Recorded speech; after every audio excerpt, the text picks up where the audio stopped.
and turn this on. All right, there we go. So we are live on both platforms. Actually, 3 or 4 of them: YouTube, Facebook, TikTok, Twitter. Let's put my headphones on. 1, 2. All right, that's working too. I don't know where Larry's at, so I guess we'll. Let's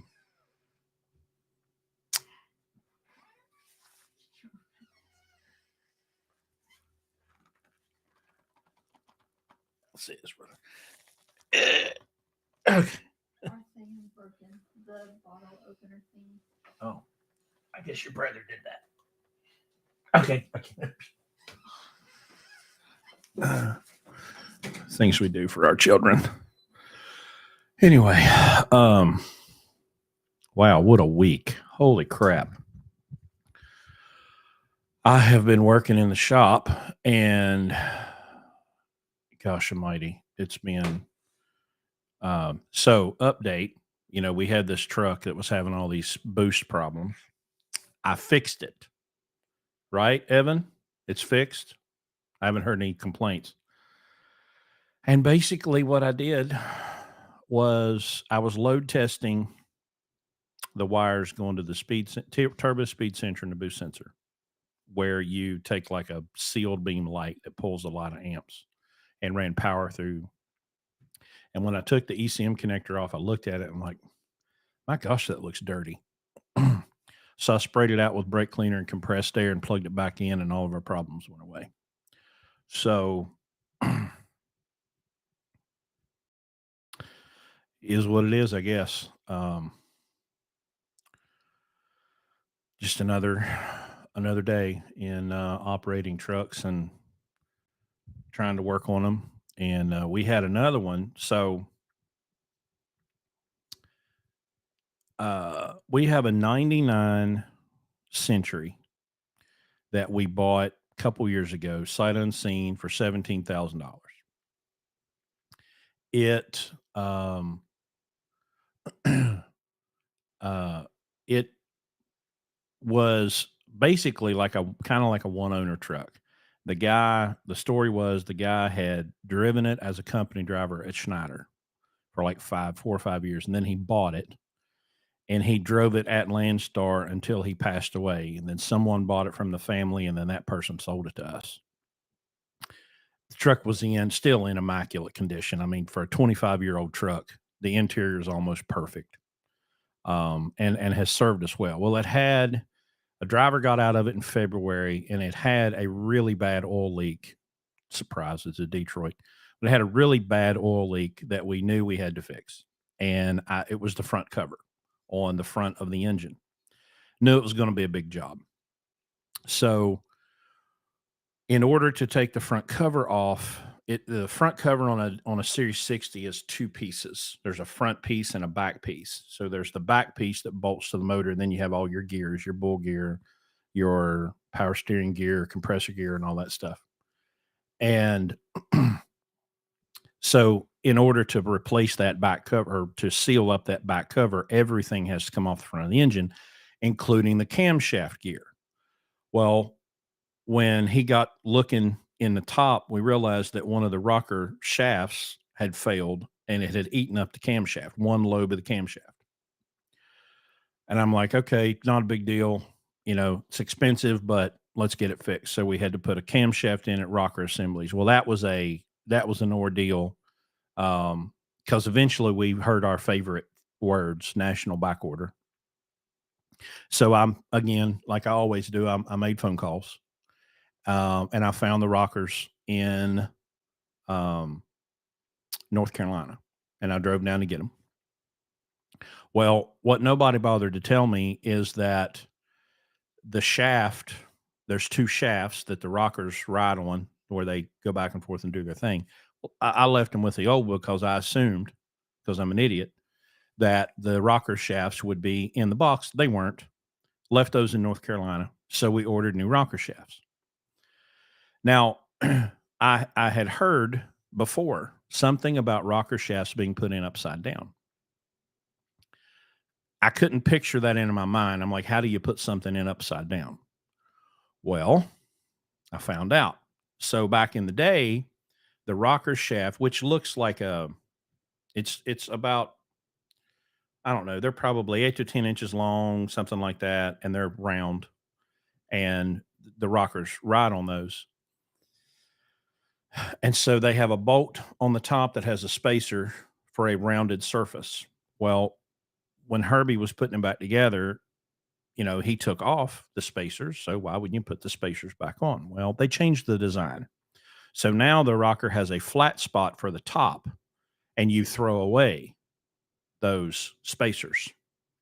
And so he inadvertently put the rocker shaft up in upside down, which leaves a gap underneath the bottom of the rocker shaft where it sets on the head, and it causes low oil pressure. So we got the truck all back together. I went to drive it, and my oil pressure was half of what it should have been. So having known this from before is the only way that we knew to go there. So I guess Tuesday we took it all back apart, to the valve cover off, pulled the jakes off, pulled the rockers off. Still didn't know what we were looking at. I did a bunch of reading on the internet, and I called a friend of mine who has built his own engines. And when he saw it, he was like, "No, dude, that's upside down. You have to turn it the other way." And as soon as we turned it the other way, oil pressure instantly went up to like 60 psi cold. Runs about 48 once it warms up. So then we Kyle and I, this guy we hired to do alignments, he came up to help me. And so we learned how to do a valve adjustment, column overhead, and we adjusted the jakes. And so we got all that put together, and we've completely changed the entire air conditioner. From every component of the air conditioner has been replaced because it had to be upgraded. So this truck's going to be in fantastic shape. But, it's one of those things, um, that you kind of learn some of the stuff you just have to learn the hard way. Right. And that's been the difficulty, because our beloved friends at Freightliner, they won't say, "Hey, by the way, just so you know, we've completely changed the design of these rocker shafts, and you have to put them in, you have to completely install them a different way than you did before. They're not going to go back together the way that they came apart because of this update." And so it's kind of like, well, we just wish you the best of luck. And if you figure it out, you figure it out. And so there we were. And we had another truck, a Cam's customer, probably 3 weeks ago, maybe a month. Okay. And this is what I want y'all to understand. Okay. There are nightmare scenarios that you can get yourself into that you never see coming. A guy goes, I believe, to Ohio and buys a dump truck. I don't know where he got it. It's a 2017 Freightliner 4-axle dump truck. Um, and Tyler, it's called service bulletins. On the VIN number for that truck, there is no service bulletins whatsoever. There's no information anywhere in there when you go into Freightliner, because I have a login. When you go into Freightliner and you're ordering these rocker shafts that are unavailable on national back order and all that nonsense, nothing, zero. So anyway, back to my story. The dump truck, the guy buys it in Ohio. All right. So he knows nothing about it. He's going to South Carolina. He gets into Charleston, West Virginia, and the driveline flies apart. Rapid, unscheduled disassembly. So the truck's towed into us. We take the driveline out, have it rebuilt, put the driveline back in. The customer's there to pick it up. He goes to drive off. Transmission's making terrible noises. All right. So we need a transmission. Well, the transmission in this 2017 Freightliner has been discontinued. It's called an 8LL. It's an 8-speed double low. So we searched and searched and searched, found a transmission, had the transmission brought in. Well, like you would, you say to your customer, "Hey man, we're pulling your transmission out. Now would be the time to put a clutch in," right? So especially it's a truck you don't know anything about. Okay, great. Good idea. Let's buy a clutch. So we ordered a clutch off of the VIN. Well, the clutch that was in it was an adjustable clutch. The clutch that you order off of the VIN number is a self-adjusting clutch called a solo clutch. Okay, whatever. They put the clutch in. They put the transmission in. I get up in it. It's got a hydraulic clutch, so I'm kind of helping pump the pedal, to get the hydraulics going. And so I push the clutch in. I start the truck. I kind of put it in gear, out of gear. Okay, everything feels good. Put the truck in neutral. I start to raise the clutch pedal off the floor. It gets about 4 inches off the floor and starts violently shaking. I push it back to the floor. I'm like, well, that's weird. I check for neutral. Yep, I'm in neutral. Start to let the clutch out. Um, Start shaking violently, and I can't lift. I cannot let the clutch all the way out.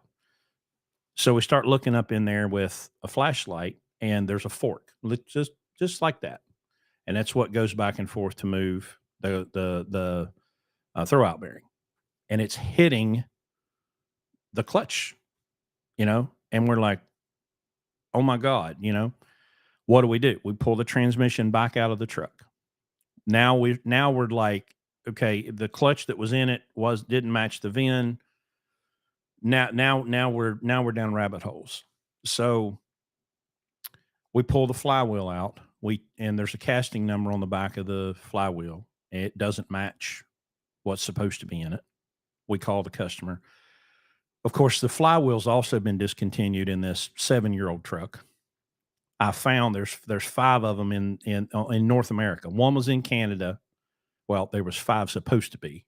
There was one in Louisiana, there was one in Canada, and I think there was one in Connecticut.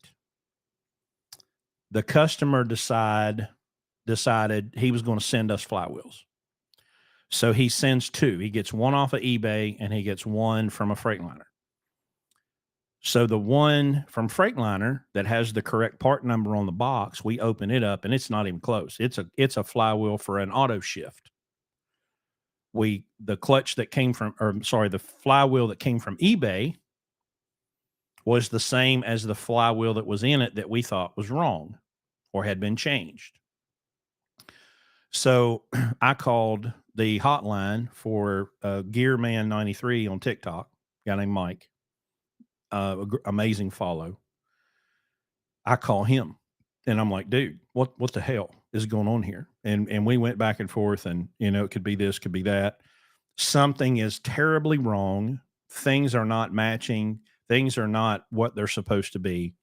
And we have a 7-year-old truck with a discontinued transmission, a discontinued flywheel, and a clutch that doesn't match.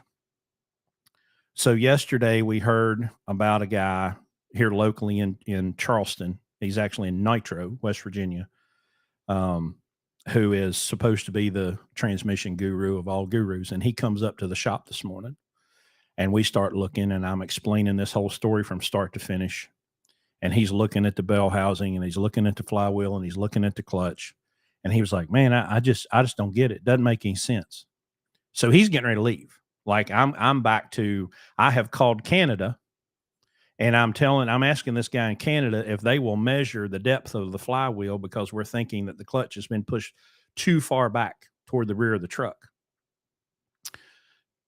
What else are we going to do? We have no idea what's going on here.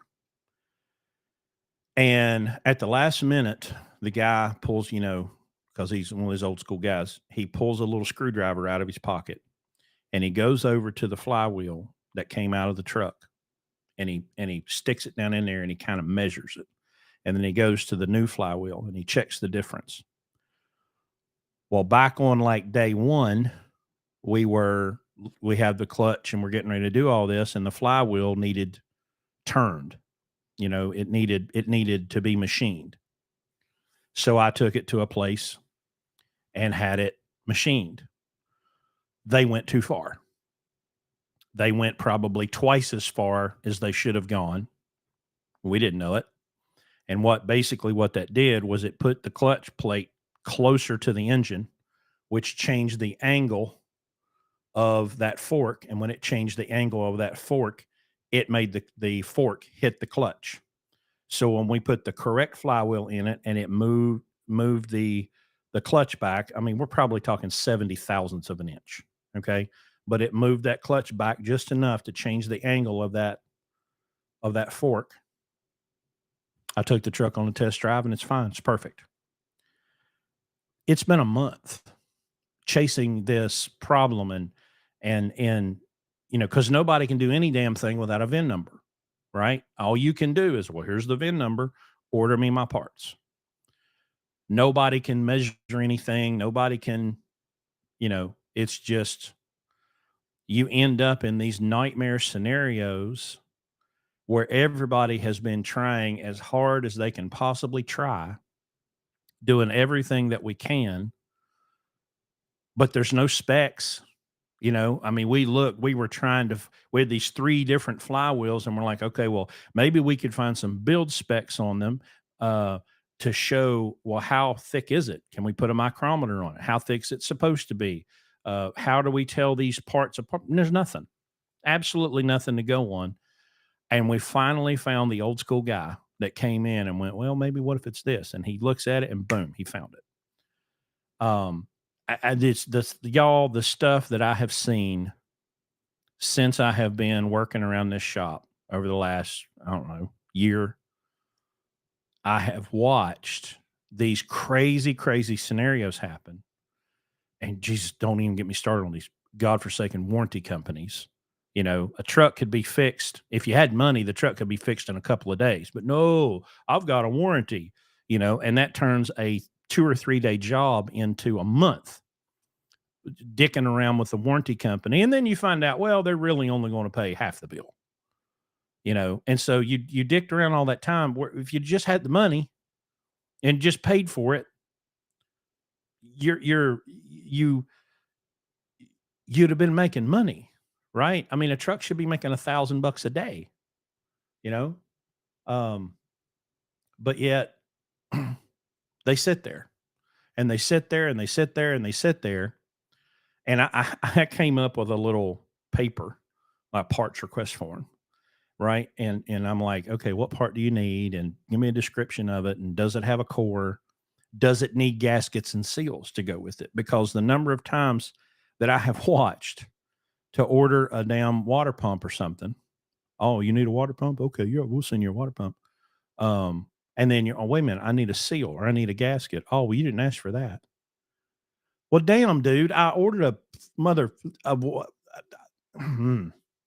It just drives me absolutely insane that you have to think ahead 10 steps for people whose literal job it is to provide parts, you know. Um, and it's just crazy, and the God help us, the training. I went to a trade school graduation last night for my nephew. And when it was over, I grabbed the diesel guy that teaches diesel. And I said, "Hey man, let's me and you have a talk." We had a good conversation. And he invited me to speak to his senior class on Tuesday morning. They have no idea. um, the training that happens in this industry about tires and about wheel ends, somebody needs to be strung up. Okay. The I don't know who is in charge, and Rocky's gonna have a stroke right here. Listen to this. Um, i- i- why in 2024, when we have all the information ever known to man available at our fingertips, are we either teaching outdated information, um, or just wrong information about how to do a wheel seal, how to properly adjust a wheel bearing, um, how much air can you put in a tire, how to do an alignment, how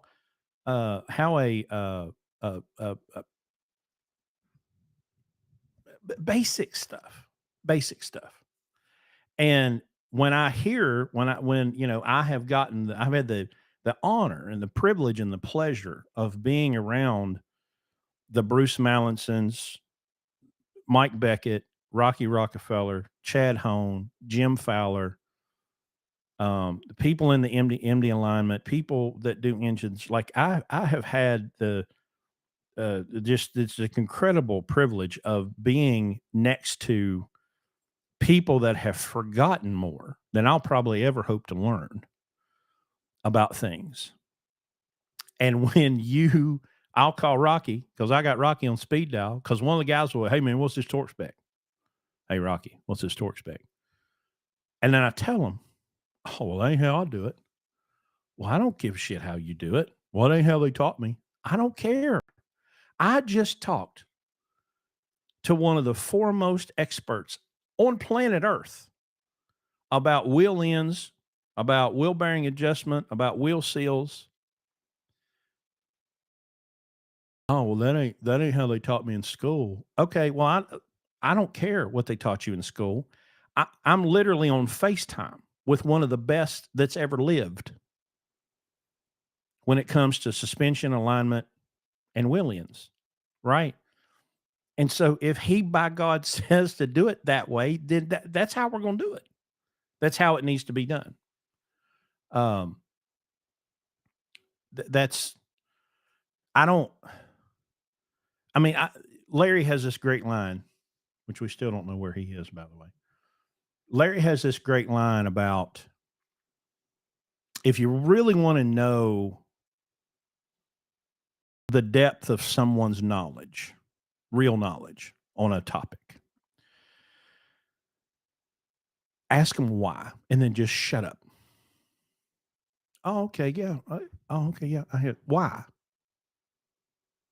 If their answer is anything like, well, that's what I was told, then disregard everything that they just told you because it's not based on knowledge. It's not based on experience. It's based on repeating something that somebody else told you. You don't know why we adjust wheel bearings that way. You don't know why we do an alignment that way. You don't understand why, and you don't care to understand why. You just, um, well, that's how I was taught. That's how they told me to do it. Well, who are they? Who are they? Who's this magical they that has all of these answers? It's a cop out. It's a transfer of responsibility. Well, don't blame me. I'm just doing what I was told. And that's how we've gotten here. It's just bad information from the beginning that was probably created by bean counters um, that are just worried about liability. I had to answer that question today. Well, why do they put spacers, cones in between bearings if you can set a wheel bearing without a cone? And I said, well, probably liability. They want to be able to have the wheel bearings be adjusted so they won't burn down or they won't fling the wheel end off of the truck. So they put a cone in there and tell the single celled organism with the torque wrench, just torque it to 300 and let it go. But they don't have a why.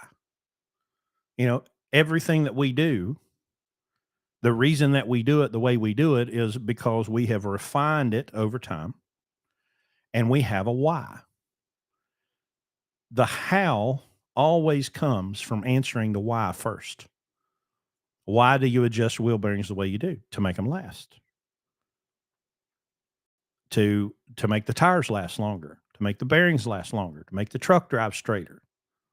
That's why we do it the way we do it, which covers liability, by the way, if you do it right and the thing's not going to fly off in a whole wheel end, go through um, somebody's windshield, take out a minivan. Rocky says, I can tell them why, but will they listen?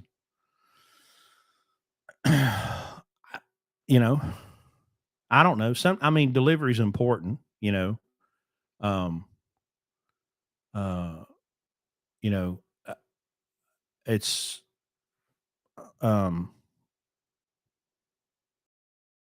it, it's just, it's just frustrating because we strive. I have always strived. Grammar Nazis will help me with that one. I have always desired because I know there are people that are really experts when it comes to tires, when it comes to fuel mileage, when it comes to building a motor, when it comes to, making it right. And why not lean on their experience and understanding, which is kind of why we do what we do with the Blue Ribbon program. We have had many trucks for many years. We've learned what works and we've learned what does not work. And we'll show you how we do it. We've had a couple of uh, uncomfortable driver interviews, right? We had a guy remove himself from the qualification process because we told him from day one, like the first interview, I'm like, look, dude, this is hard. It's going to be hard, and you're not you are going to have to adjust your expectations, and everything comes before you, your wants and your desires. If you want to build a business that lasts more than a year or two, then you're going to have to pour 100% of yourself into that business, and everything comes last. We had two interviews. We did a second interview with his wife, and we said all of that again. Well, he sends a text and, oh man, I don't know how am I going to get exercise? How am I going to do this? How am I going to do that? Um, um, and um, you know, we're like, dude, please understand your wants and needs aren't any of my concern. My job is to tell you how to do this, right? Um, Chris, yes, we did set a bearing at 40 pounds today. I need to get Rocky. Rocky, send me a text if you're able to come on here and talk about this, since we don't know where Larry's at. So if Rocky's still watching, I'm gonna get Rocky on here and we're gonna talk about this wheel bearing thing. Um, because I mean it's complicated, but it's not. Um, but you know, um, yes, we set two bearings at 40 pounds today without the cone, because with the cone, we think the cone was damaged. Okay, Rocky says he can. So let me do some on the fly production here. Oops. All right. So y'all stand by. Rocky will be on here momentarily, and we'll get all this worked out. But I mean, you guys need to hear from him. Obviously, he can explain it a whole lot better than I can.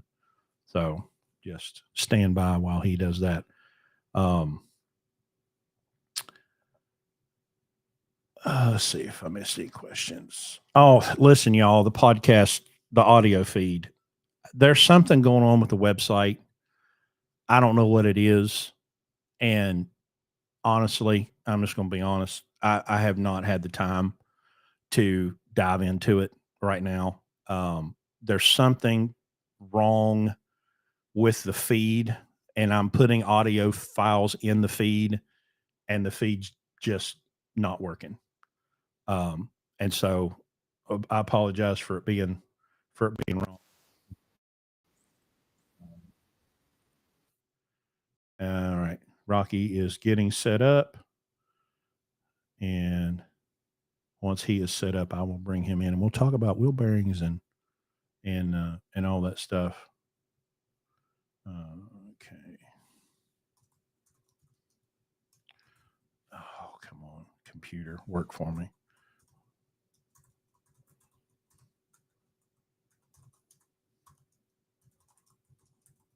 Mm-hmm.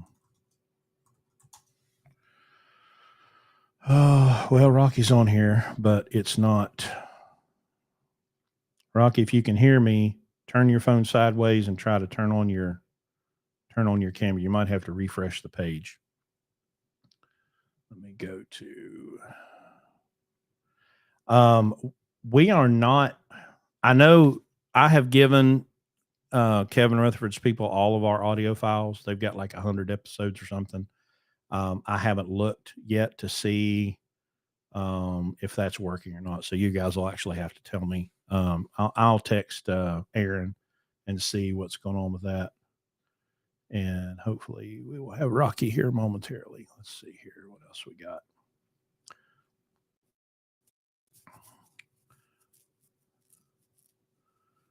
Oh, goodness. There we go. There he is. All right. Yeah, let me copy that. I got to.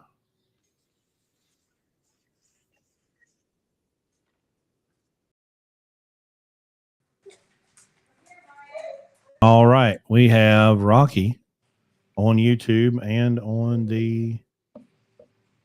Okay. We should be good now. Everybody should be able to hear you. I can hear you. You can hear me, right? Yep, I can hear you. It's not coming through my earbud, but I guess I can deal without that. Yeah. Okay. So let's try to do a little bit of like basic understanding without, because we're going to have to draw the picture for you because I don't have a picture, but you have an inner bearing and an outer bearing, and they set on the spindle and they allow the hub to roll. All right. Yep. And there's a tightness that is necessary for those bearings to set and not be too loose and not be too tight. Now, was I accurate with the cone thing? It's more about liability. Just put a cone in there, torque it to 300. The cones, the manufacturer started using them when Conmet came out with those, because when the trucks are manufactured, they don't want to have to train 50 different people on what torque procedure to set a bearing at. So they put that in at the manufacturer so that it should be a simple process for everybody to do. They have a machine and a gun that goes up on it and torques it to what it needs to be, to 300 foot-pounds on a steer, 500 on a drive with the Conmet preset plus. A lot of them now are coming. You'll see there's a funky kind of nut with a clip in it. Looks like a big C clip, and the nut is like a big, huge washer assembly built on it. And there's also like a thin spring clip that fits in the outer part of the hub, that if that were to ever get loose, it stops the nut from coming completely off. That is the Conmet plus nut. The Conmet preset can use the double nut, a single nut, or whatever with the cone in it. But ideally, those cones are supposed to only be used for so long, and they need to be replaced. If the wheel end is torn down, if you're going to put it back in, you can buy the kit. It'll come, you can buy it with a wheel seal, with a nut, and the new cone for the FF, which is the steer axle, or the FE. And then the R, which is your drive axle. They're all the same on all these trucks. The biggest problem we see with the cone is that the guys in the shops are not even taught how to use that thing and what it is. And hell, I had 3 last week. One truck, both sides of steer axle. 2 other trucks were one side, one the other, were loose, and they had the cones in them. Somebody installed them and did them. They ran them in, torqued them to like 50 pounds, and then they backed the nut off a third of a turn or a quarter of a turn. And you can't do that with those. And it ate up the spindle on one of them. It had been run for a long time, and it ate the spindle up, the outer bearing of it. But that's why they're there, is for the manufacturers, take away liability and make it a one-step process for them to assemble the wheel end, and have it the proper preload on it that they want, that they're okay with. We think it's a little too tight, but for what we do, but that is why. I mean, it's liability for them, and it simplifies the process during manufacturing on the assembly line. Okay. So when you say the preload, that's how much pressure, right? Is setting on that bearing or those 2 bearings together. That's how much, because you can't have it too tight or the thing won't turn, and you Right. can't have it too loose or it will obviously move around and destroy the bearings and destroy the hub, and destroy the spindle. And y'all, those spindles, they have to be cut off and welded back on, and that can be $2,000, $2,500 depending on where you're at, and it's not quick. You know, No, it's it- not the closest axle surgeon that we have to us is in Ohio. It takes 3 or 4 days to get him down here, and and it's $1,800 to $2,500 to get him to come. When Yeah. something as simple as setting your bearings correctly, with a torque wrench, to keep your customer from losing a wheel end, from losing a spindle, and it's frustrating for me on both sides. On the consumer side, which I've always been, I've only been on the mechanic shop side for about a year, but on the consumer side, I want my truck put together right once. Let's just do it right. We'll do it one time and we're done with it, right? Right. But I guess it's the part of it's the arrogance, that I have gotten from a lot of shops where I'll be like, well, hey, well, here's the proper procedure. Hell, even if you read it to them from the damn ConMet thing that comes in I had that at a TA one time, and I said something about setting it. And he's like, what are you talking about? And I'm like, well, no, well, that's not how we do it. And I got the paper out and I said, it says right here, this is how you torque the bearings on a brand new ConMet hub. Right. Oh, well, that ain't how we do it. Well, by Yeah. God, that's how you're going to do it today because you're working on my truck. Right. And that's why we find them loose all the time. And these guys, man, I've been through 3 wheel seals this year. And I'm like, yeah, and you're fixing to need another one because this thing is pouring. And then when you pull it down and look at it, and I don't, typically I don't do wheel seals. A customer calls me just for a wheel seal. Mhm. I will if I'm working on a truck and find these problems, right? Right. Because I'm just too busy with other stuff to just do a wheel seal for somebody randomly. But we find that loose all the time. Or we find a truck that's got 1,000,000 miles on it and the cone has been reused and put in loose and all, and it's worn like the one you had today that put the cone in and it compresses. And if you look in ConMet's literature, they have a full website full of information that none of these techs even look at. But when that damn thing, when it gets crushed and you feel a sharp edge on that outer side of it, where it's kind of the way it's machined there, if there's a sharp edge on it, it's got to go to the recycle bin. Get rid of it. Now, I get rid of them and do it the way I know how to and make it right without putting another one back in. So I don't even carry them with me. If a customer absolutely wants it, then we'll put it in. But typically I can show them that I can do this right and it'd be better than what with that anyway. But the other thing too is bearings. You get pits and scoring in them, or if you pull a set out and they're discolored, they need to go in the garbage. Guys will reuse them. These guys at these shops will put them back in and tighten it down and leave it too loose. And now on your spindle, you have 2 journals, one inner and one outer, that the inner and outer bearings go on.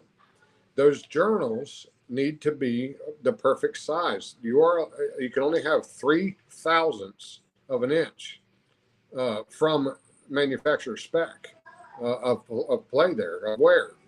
If it's beyond that, the spindle needs to be replaced because the inner part of the bearing that goes up on the knuckle and then into the race, neither of those should turn. The only thing that should turn is the bearings in the cage. If the inner race that's up on the spindle, if it is in there spinning, right, and this wheel is turning at 70 miles an hour, and you think about how small that thing is, think how fast it's going. I mean, this damn 22.5 wheel, 70 mile an hour, rotating 541 times a mile. That damn inner bearing is turning 10,000 damn times a mile, right? Well, if that inner journal is spinning and is loose because of wear on the spindle, it will burn the spindle and cut it off like you just went in there and torched it, and the wheel end will go fly through somebody's windshield. I can't see any of the comments, so if there's anything, let me know. Nothing yet. I'll let you know. Went to fire my iPad up so I could see them, but it's deader in the door now, of course.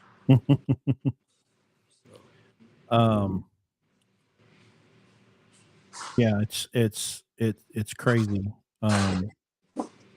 Yeah, and then you find it when you put a wheel seal up on and on the shoulder, then it doesn't matter if it's steer axle, drive axle, trailer, whatever. All this corrosion builds up on the back around the old seal, and that stuff needs to be all cleaned up. And it's ridiculous that they don't know to do that. And then this spindle today was so dirty and so nasty, and it was getting put back together. And a lot of that just comes to training, like you're talking about. They were training, oh man, we just would pull this shit off and just throw this back on. We won't clean nothing. Well, Right. Then the truck's back in 500 miles for another wheel seal. And guess what? The shop, is going to have to eat it. That's money. That's time. They could have been working them 2 hours on somebody else's truck making money instead of doing another freebie. Right. So, it's training on that stuff. A lot of it. It is training. So here's a question. So how does torquing a set of bearings at 40 pounds, how does that set, I'm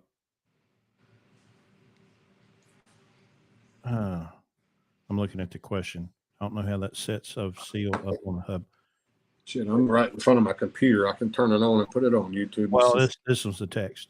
So anyway, we torqued it to 40 pounds. We took the cone out, right? Because we torqued it to the spec. Uh-oh. Where'd he go? Oh, there you are. We torqued it to the spec, and the hub wouldn't turn, right? It was so tight. Yeah. Oh, well, this could get good. Hang on a second. Chris Dolan has questions. This could get exciting. Yeah, Chris and Larry need to get together and have me come up there. Yeah, we can do some training. Well, we're about to maybe have Chris Dolan on here, which will be very exciting. I sent him a link because that's. I mean, I'm sure it sounds crazy especially if the cone's in there, you torque it to 500. You take the cone out, and you torque it to 40. What? Because that cone crushes. Right. It has a tolerance that it gives in, and it goes in between the inner and outer bearing, right over the spindle. You put the hub assembly up with the inner bearing on it and the wheel seal, and you put it up there. You put the cone in, you put the outer bearing in, and you put your nut and hub assembly and everything together, depending on what system you're using. Now, I only use the single nut on them because I don't like dealing with all the other garbage and having a chance of something slipping out or coming loose or something. And I carry the nuts. They're not that expensive. I keep them with me for the Dr. Preload. It's the same nut as the Rev HD. Dr. Preload Temper Axle makes that nut and puts it in a box for them. So it's the same exact nut we use with the Dr. Preload tools that we mount on a spindle and get a very precise bearing adjustment. But it comes down to learning the difference between them, what to do with them, what's the specs that we use. I didn't come up with it. Mike Beckett found this about 45 years ago, and this information is in one of his books. But we are taught this stuff, and we go by it. And he's been using it because the TMC procedure, which everybody uses, most all your big commercial shops, TAs and all that, they follow this procedure by the TMC, Technical Maintenance Council. Well, they leave it too loose. They tell you to put your gauge on the back of it and push in and out on the hub, and they allow you 1 to 5 thousandths. Okay. the reason they do that is because they want it to be too loose instead of too tight. Because if their guys make it too tight, it'll burn up really fast. If it is loose and has 1 to 5 thousandths of wear, the inside ribs of your steer tires are going to get cupped out because it's going down the road doing this. Okay, you got 12,000 pounds on it, and it's shaking, going back and forth with that loose bearing. And it also a 16th inch of movement between the steer axle between the two positions will change the toe a 16th of an inch at the axle eye. When it gets to the front of that tire, it'll be towed out 1/4 of an inch with just a 16th inch of movement there between the two. So if you have a 32nd at each, right, it creates issues. So that they want them to be too loose, so it reduces their liability. We don't want them too loose. We want to have a little bit of preload on them. It's very light, and the 40 foot-pounds, that is after it has been preloaded and you have done it at 200 foot-pounds, right? Turning the hub 200 foot-pounds, do that at least 3 times, back it off a half a turn, torque it to 40 while turning the hub, and leave it. Put your clip and everything in, and you leave it alone. All right, and it'll be perfect. If you have the wheels on, a steer axle, if the tire is on, which I do a lot of times when I pull one to check it when I find them loose, I don't pull the whole thing down.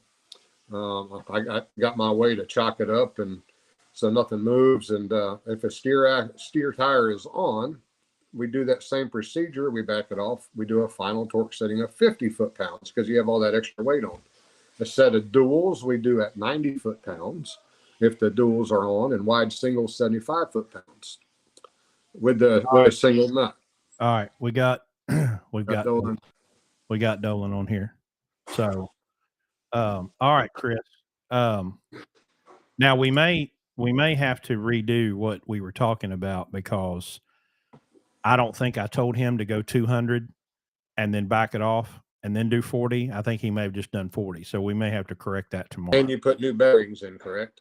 Yes, all new bearings and everything. So Chris is on here. He can directly ask you the questions that he wants to ask, and yes, sir. Yes.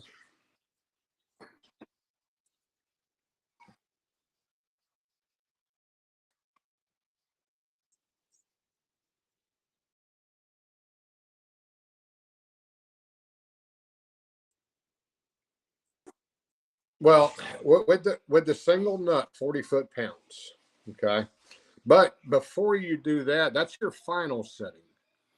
You want to start with the hub assembly, torquing it at 200 foot-pounds while turning the hub at least 3 times because you need to seat everything.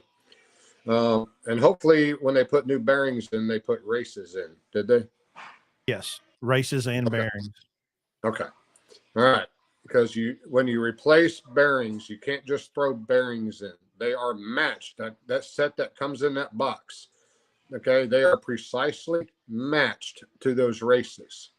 So if you have some monkey in the shop that is back there messing around on the bearing shelf and they're just pulling bearings out of things and getting boxes all mixed up, right? Now they've mixed up the races and bearings that are matched sets. They have to be perfect. All right. So now you go put them in the hub assembly, and you make sure you get them drove in all the way. Mount new wheel seal, pre-lube them with oil. Okay, no grease. Okay, just oil. If you take grease and cover a bearing with it and go stick it in the bucket of oil, all right, the oil will not penetrate through the grease, and the grease is clogging it up, and it will not get properly lubricated. A greased packed bearing on a utility trailer or some steer axles that are trailer axles that are grease packed with a semi-fluid grease, okay, they don't get oil. They only get semi-fluid grease.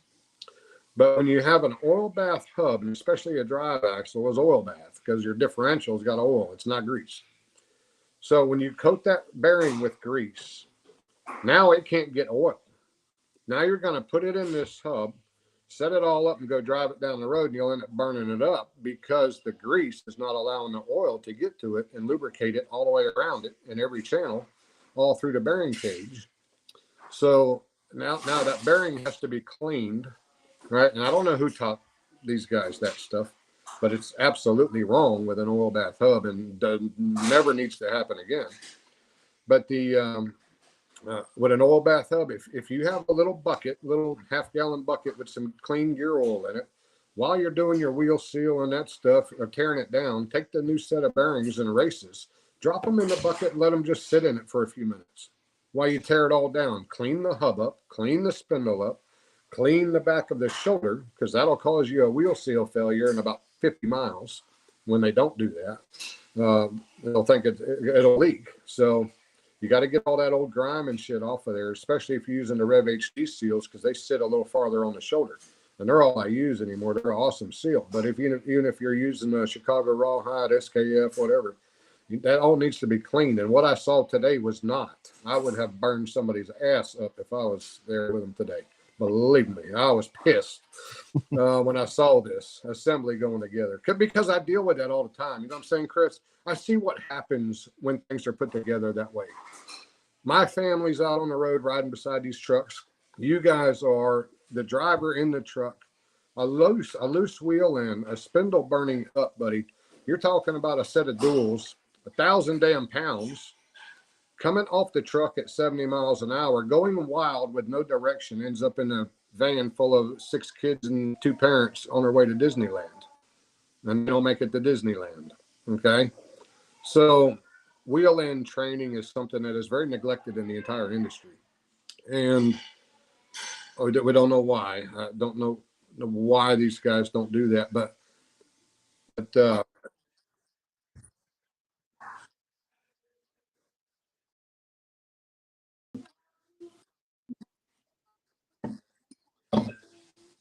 yes.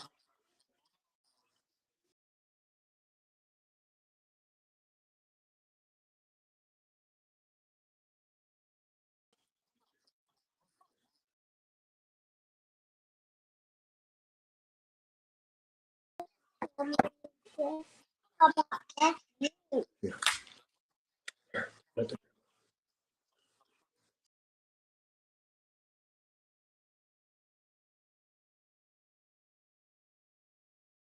Right. And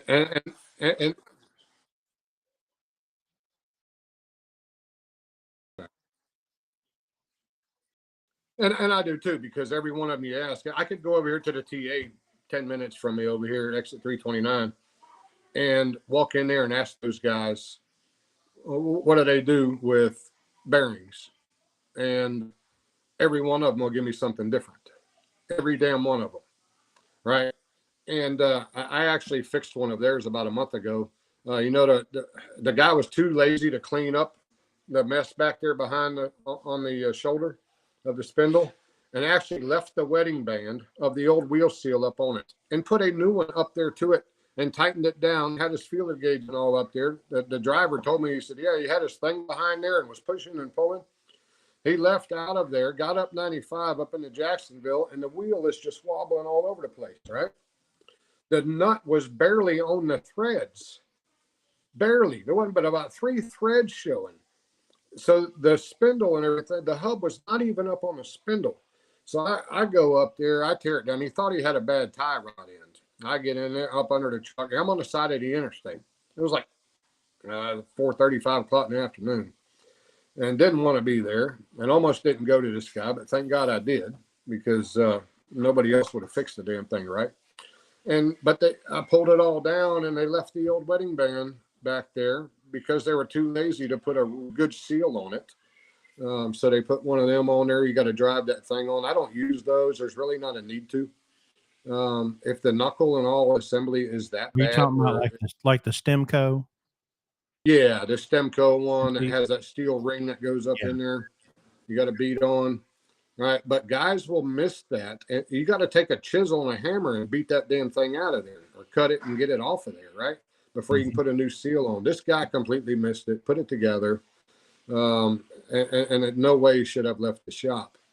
But it comes down, it's training. There's not a real good place to even go get trained, because even if you send these guys they got the ASE sticker on their shirt and their shit hanging on the wall back there. Dude, they don't teach them this stuff, right? I mean, I don't even know if they pull a damn hub down in there, at some of these trade schools.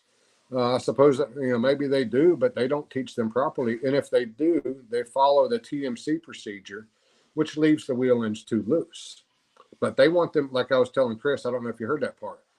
The TMC procedure leaves them too loose because it's less likely that it will burn up by being too loose than it will be by being too tight. And it relieves the shop and then of a little bit of liability. So, but we don't follow the TMC procedure. We know what that does to tire wear. Now, if you like buying steer tires every 60, 70,000 miles, well, have at it. Get it done. Follow the TMC procedure. But if you want to get 290, 300 out of your steer tires and get alignment, do it the way we do it. We see it every day.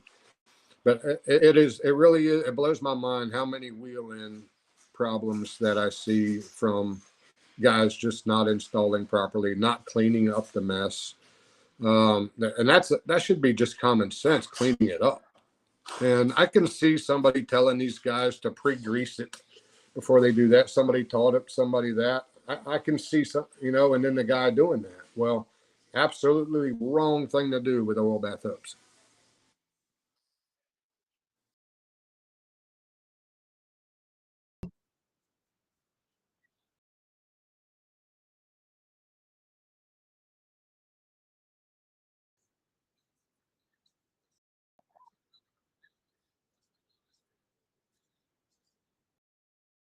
Well, I haven't been doing it.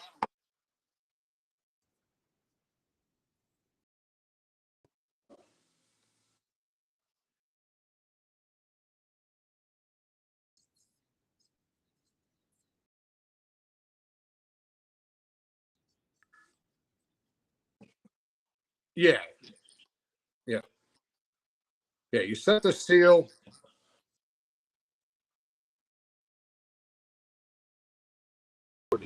But I was just No, yeah. Yeah, you want to do 200 at least 3 times while turning the hub. You want to be rotating it. right. But you got to make sure you pre-lube the bearings. I don't always have a bucket sitting there with gear oil that I drop them in and do it. But in the shop you can. But I take and make sure they're clean or a new set of bearings. And I just take the bottle of oil and go all around them, spin them up in my hand, Right. and add some more oil. And then I also lube the spindle with some oil, put a nice coat of oil on it. And then the inner bearing, before I drive the wheel seal in, I run some more oil in there and spin the bearing in the race. And then put the seal in, put just a little bit around the seal. Well, with the Rev HDs, they have a lubricant that you put in there that makes it swell up on the shoulder and get a good seal. But put it on, and then the outer bearing, when you get the hub up on there, put the outer bearing on, pre-lubed, and then on a drive axle, you really have to make sure, I told Chris today, that plug that's on the top of those, you got to make sure it's clean, and take a 1/4 inch Allen socket, ideally, and stick a 6-inch extension in there and have a ratchet up there and tap it down in there. Make sure it's in there good, because they've probably never been out because nobody's filled the hub cavity correctly. Right. So after you fill the differential, right, you need to open them plugs that are on the hub on the drive axles.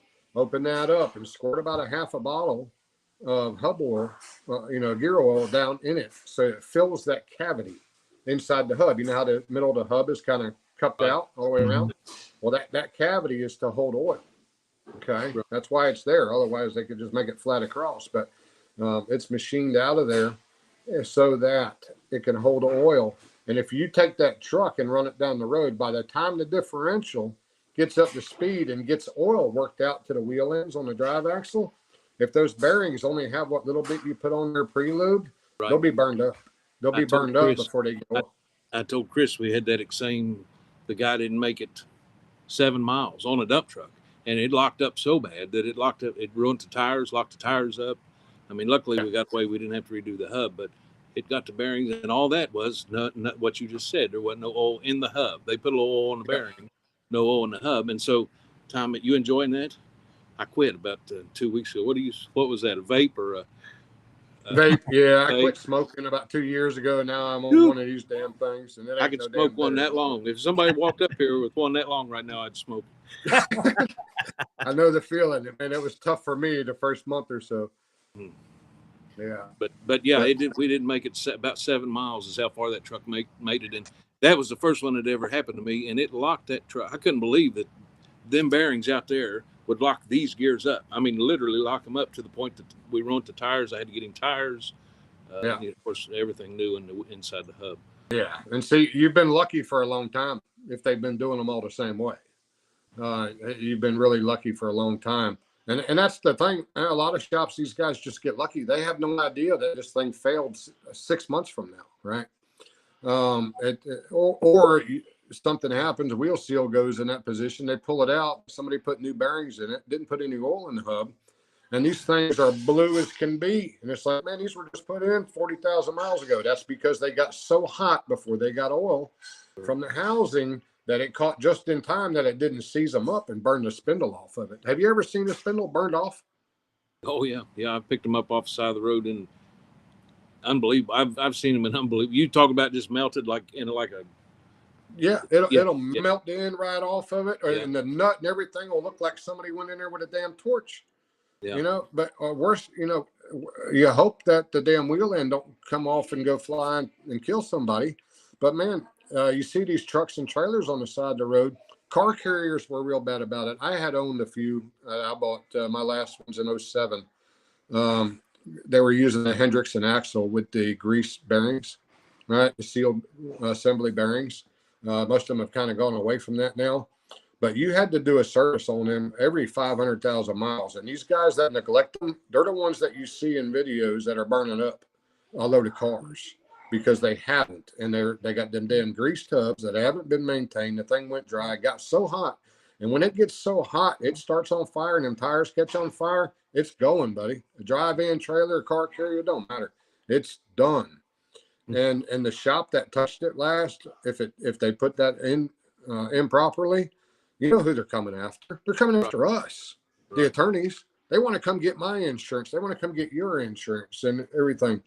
And that's why, like I told Chris today, I said, dude, we've got to work something out where I come up, work with Kyle and you guys and train y'all on wheel ends, your guys and bearings and all of that to make them do this stuff right. Because, man, I tell you, one failure could put you out of business. I mean, it's a serious deal, That's the thing that I have now that I have seen both sides. I've been the consumer that just wants my truck fixed right, and I don't want to have to do it again.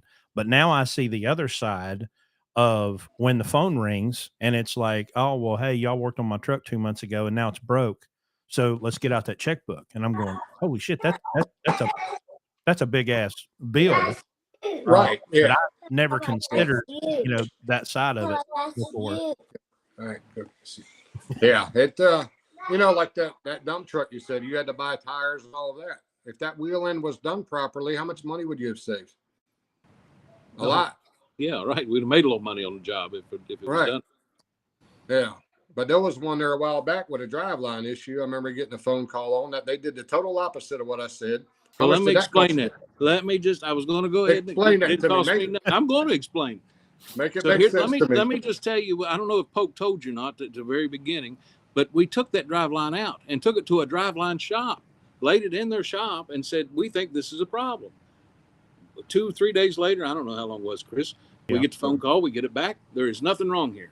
There's no problems here. So we put all that back in, and then that's when Polk starts talking to you. Now, all that said, I'm on your team. And I told the guys today, I said, listen, number one, you're talking to the guy that we spent about $10,000 running from his answer, trying to do something else about a month ago. I said, so they already know that. They already know that we're $10,000 stupid.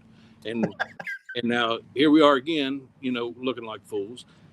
And you were right. And, then they know you was 100% right on you. It was the driveline. What had them screwed up was we took it. That was the first thing we done. That's what we thought. And we took it out and took it to the driveline shop. And they said, this thing's fine. There's no problems here.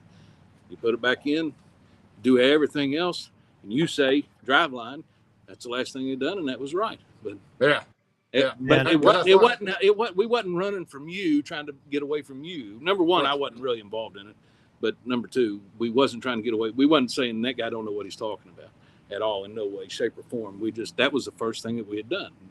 And Yeah. Calvin Polk, he's been doing it for a long time, and he's usually pretty much on it, but he missed it on this one somehow or another. I don't know how.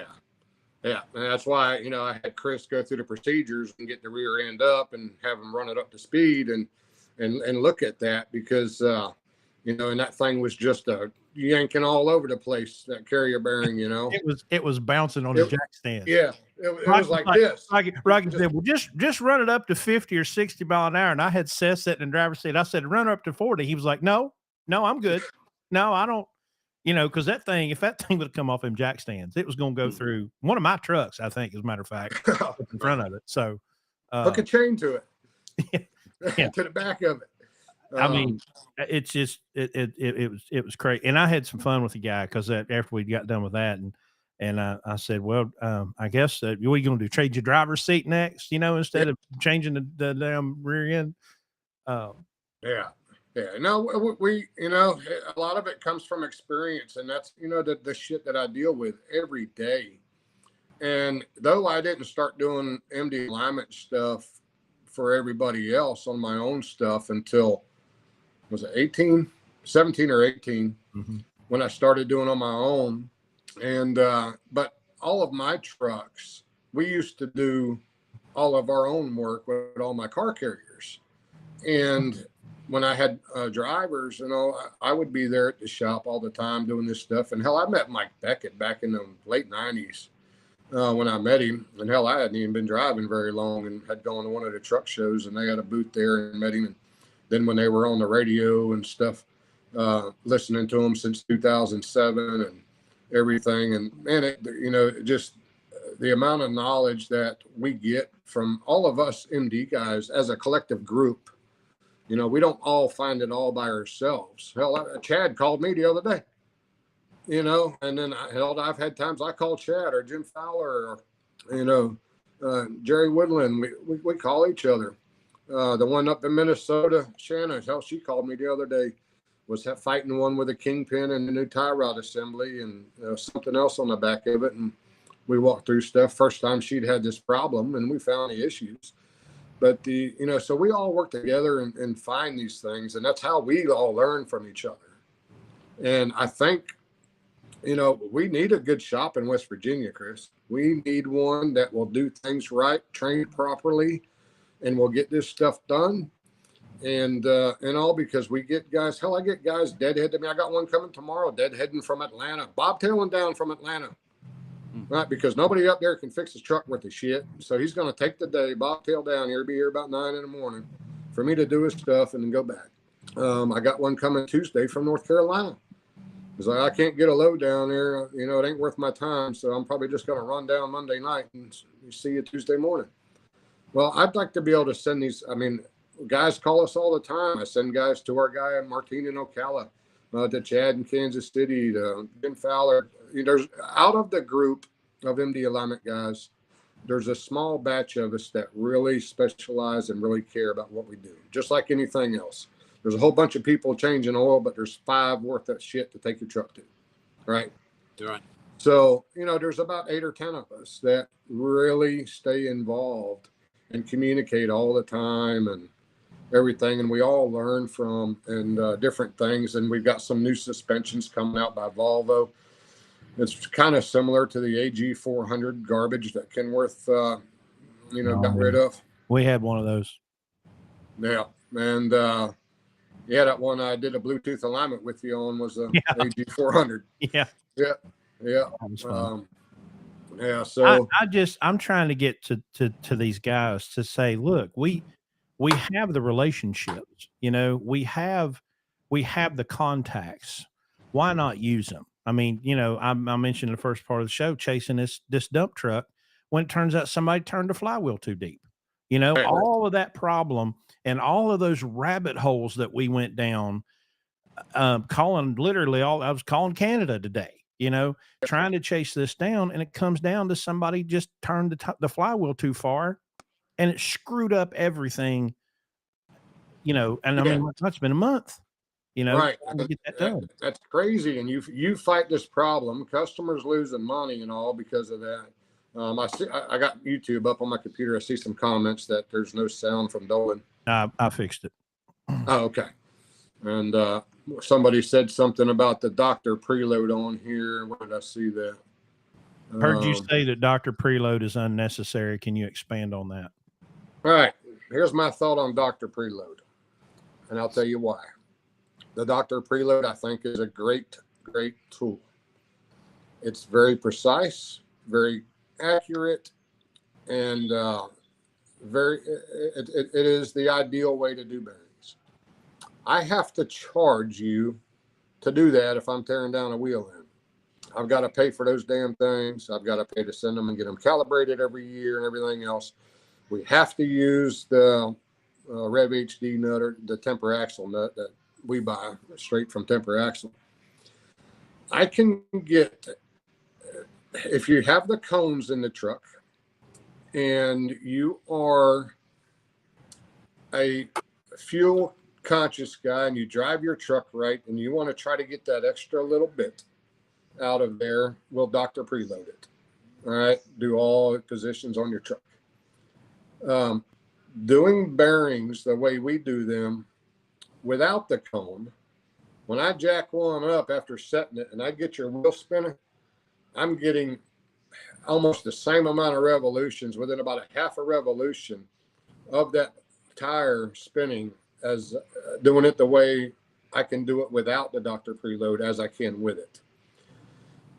If your bearings are way too tight or you've got combs that have been in there a long time and had a couple wheel seals done and they've torqued it to 300 foot-pounds or 500 foot-pounds on the rears and they're way too tight, you jack it up back to break off. That's another thing guys forget to do when you're checking that. With the wheel assembly and all on, you need to reach in there and back the break off. So when you spin that, you're getting it, you don't worry about the shoes dragging and slowing it down. But I'll do the Dr. Preload. It's kind of one of those things that, is it absolutely necessary? No, because we can do what we do without it. If you have a hub assembly on a new truck that has the cones in it, it's usually very good. You can jack it up back to break off and you can get that tire spinning by hand, grab hold of a lug nut and get it whipping, and it'll roll good. I mean, it is preloaded and it is very good with the cones when everything is new. But when them cones get worn and all, then they get too tight and it causes issues. So, Dr. Preload, yeah, I'll sell it. I don't do a whole lot of them because I can do it the other way and I can, save them a little bit. Sometimes if I'm doing a steer axle and I'm tearing one side down and then the other side's got an issue and I'm doing both, I'll ask them, hey, you want the steer axle Dr. Preloaded? Yeah. But, if you don't own your own trailer, though, I'm going to tell you, you can do all the Dr. Preloading and this and that and all this crap to your tractor. But until you can control the trailer, that is where your biggest fuel mileage gains are, is having good tires, aerodynamics, Dr. Preloaded bearings or a properly adjusted bearings on your trailer will make a bigger gain than anything you can do on the truck. If you own the trailer, if you don't own the trailer, you do the best you can with the truck. I have a question. Now, first, I think we need to get Margie to turn the porch lights on because Chris looks like one of those guys that's in the witness protection program and he's got the silhouette behind him and he doesn't want anybody to have his identity. I'm not hearing you, Chris. Really? You're not? Well, I can hear you and it looks like I'm getting through. So you can't hear me, Rocky? I don't know if that helped any or not. It helped any. Can you hear me, Chris? I can hear you, yes. Yeah, Rocky's got a problem. You might have to refresh his page. Can you hear me now, Rock? Rocky, can you hear me? Can you hear me, Rocky? Well, he can't hear no one. No. Let me tell him to refresh. They must have. Well, I'll tell you what I was going to ask him, and then I'll ask him if he gets fixed. I wonder, like, say that job today, that the truck comes in for a differential, how much would you really have to build into the cost where you didn't even have to try to sell the customer on a better nut or replacing the cone? Like if you just built that into the job, without it sounding like what we're trying to upcharge you. You know what I mean? Yeah. Like we're just going to do the $35 nut, and we're going to do the cone or not the cone, or we're going to put the new bearings in it. Because I mean, one thing that I've always respected about your shop is y'all do what you can to keep the customer's costs down. But I've had my head taken off so many times by bad shops that'll charge double, and it seems like, well, if we just go ahead and build in to the cost, doing the right stuff, then we should be able to have it right. Okay. Rocky appears to be back. Let's see here. Do I have him back? Maybe. Oh, gotta love technology.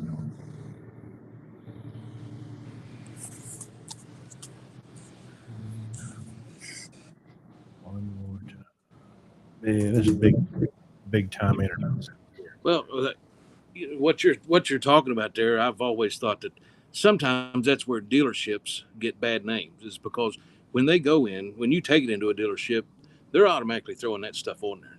Right. Where, in my shop, we're not automatically throwing it on there, but I don't think you have to build the price up too much to do the better stuff, because there's not a whole lot of price difference in the better stuff. Right. Unless you're just trying to really gouge on the price of stuff. Right. How much is a bearing? They're all over the place. I mean, they're going. It seems like they're going up in the last year or so, but they're anywhere from $30 to $75, I suppose, just depending on what kind you get, what you're going to use. Did he make it back? Yep. I think he did. Can you hear us now, Rock? Oh, good grief.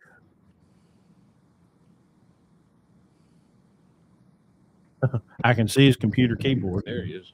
Can you hear me now, Rocky? Can you hear us now, Rock? We can hear you, brother. That's what's so strange.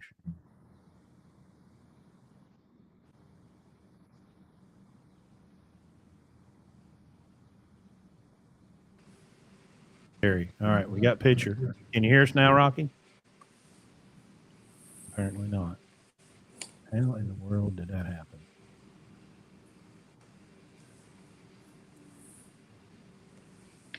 Something has happened to his device, and that is what's causing the problem.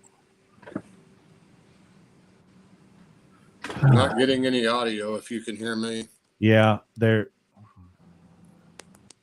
I'm trying to something on his phone. Oh, gosh, it sucks.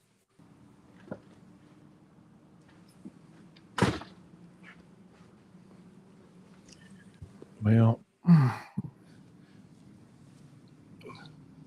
Mine is dying. I didn't know I would be doing this evening. Right oh, okay. Well, I still don't know where Larry's at, and I may just try to cut her off early tonight.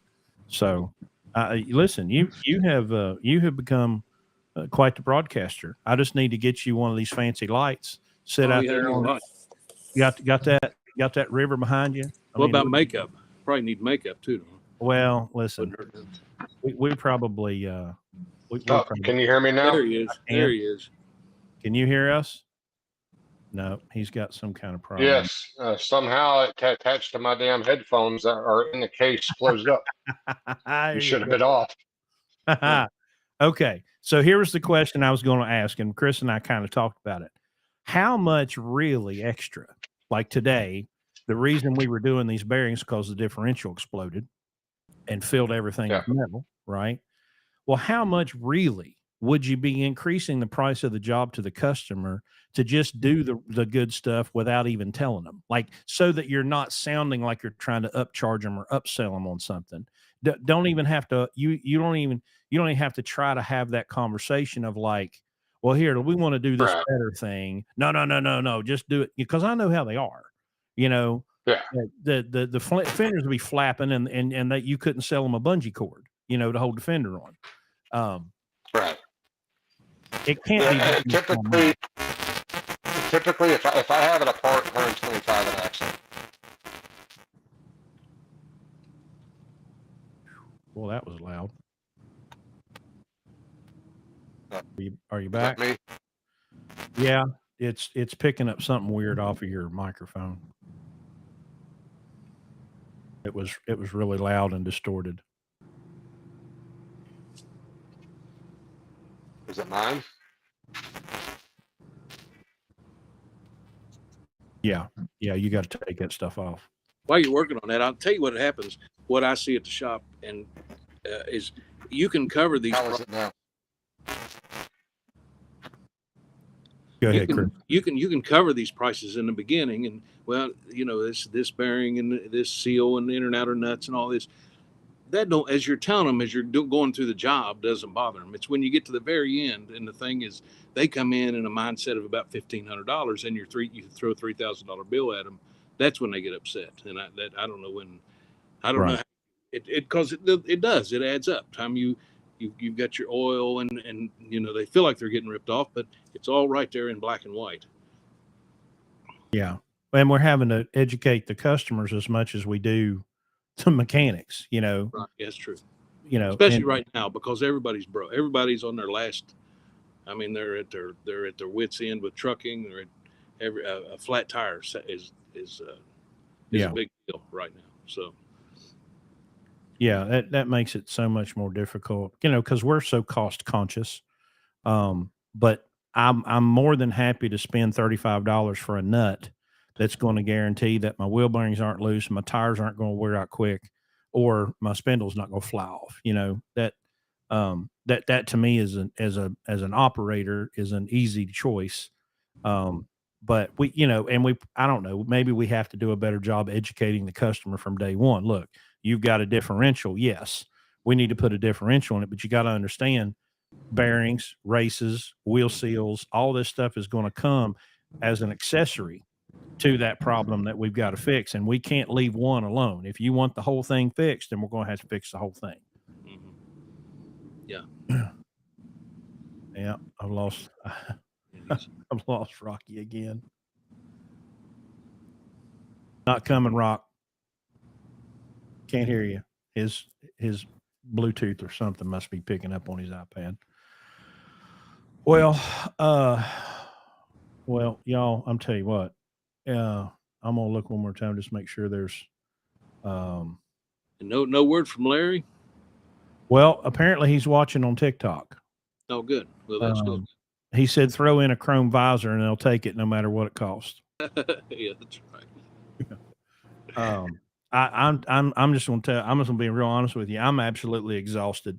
I've been burning the candle at both ends, and I'm kind of okay with an hour and a half podcast this week. So I'm just gonna call it. Rocky's still having issues, so come and see us at Cam Service Center. We're going to be doing alignments here before long. We probably June-ish. We'll have more information for you. Hopefully Rocky's going to come up. If you're in the Charleston area, come by and see us at the shop. We've got max mileage. We've got Flashpoint, OPS, all that stuff. We're trying to be a destination shop here for y'all. So come on by, give us a call, and we will. I'm just going to say we'll see y'all next week because I'm tired as hell and I'm ready to go to bed. So with that, adios.